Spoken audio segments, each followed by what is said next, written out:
স্বাগত হরর স্টোরির সঙ্গে থাকার জন্য।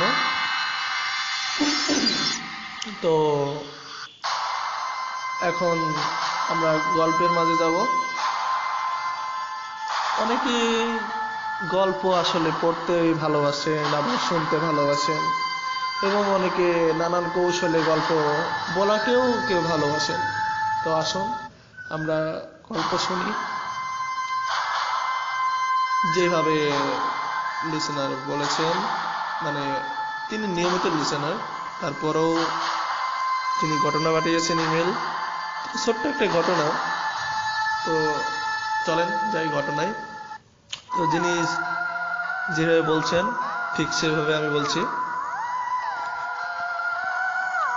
যে ঘটনাটি বলতে যাচ্ছি তা আমার নানির মুখে শোনা। ঘটনায় আসি। আমার নানারা ছিলেন দুই ভাই।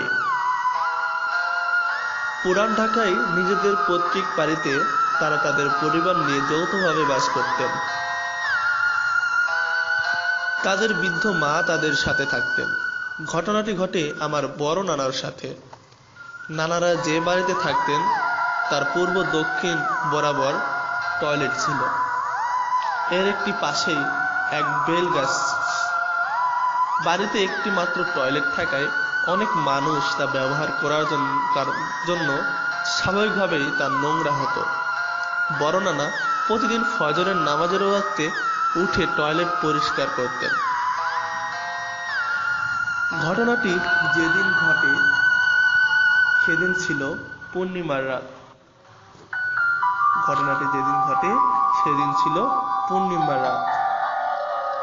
চাঁদের আলোয় চারিদিকে ভেসে যাচ্ছিল।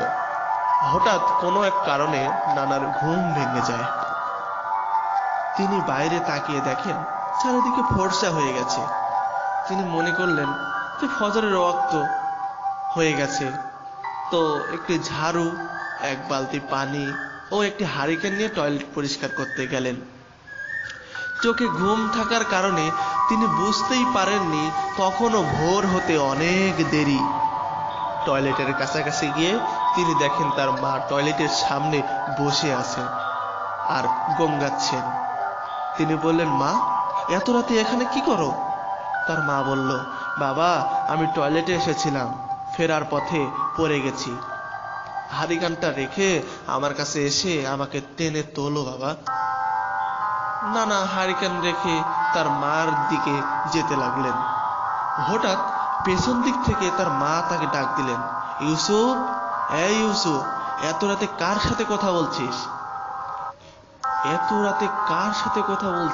আর এত রাতে টয়লেট পরিষ্কার করতে এসেছিস কেন?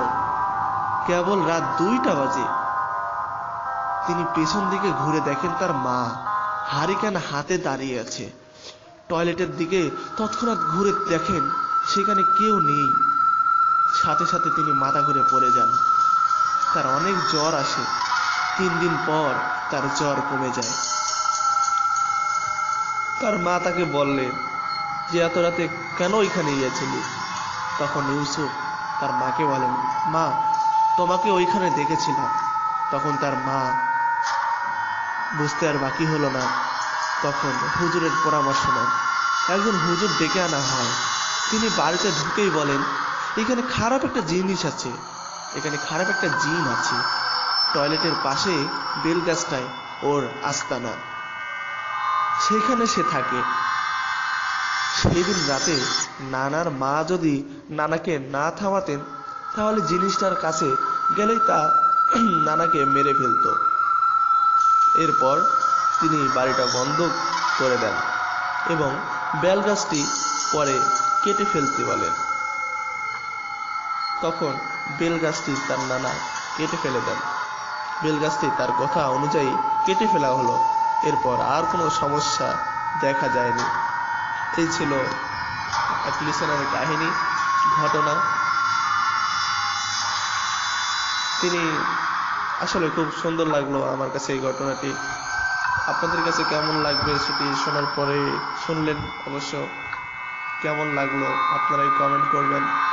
তারপরে আস্তে ধীরে ধীরে আমরা আরো ঘটনায় এগোতে থাকবো। যদি আপনারা পাশে না থাকেন বা ঘটনা শেয়ার করার আগ্রহটা কমে যাবে, আগ্রহ থাকবে না। অনেক ঘটনা আছে আমাদের কাছে, সেগুলো ধীরে ধীরে আপনাদের কাছে পাঠাবো। তো আজকের মতো এ পর্যন্তই। সবাই ভালো থাকবেন, সুস্থ থাকবেন।